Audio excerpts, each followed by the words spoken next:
सबके तुम लेके अपन चेता हो करो कौनो जतन माए भेजा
सबका तू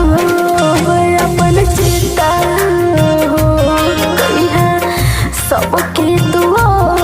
लेके चिंता हो करा कवनो जतन भाई के भेजा हो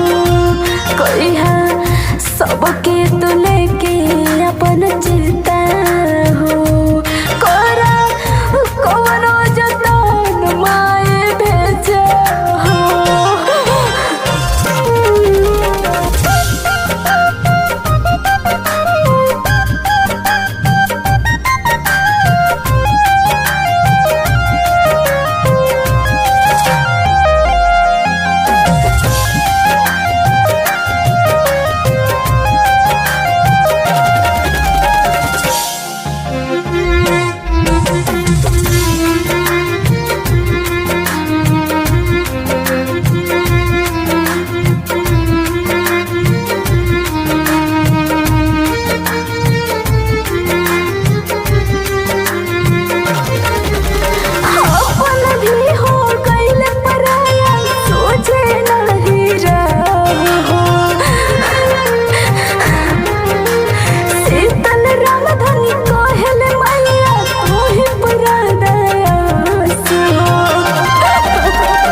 सबके तू लेके अपन चिंता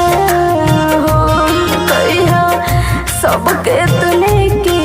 अपन चिंता हो करा कवनो जतन भाई के भेजा हो कहिया सबके तू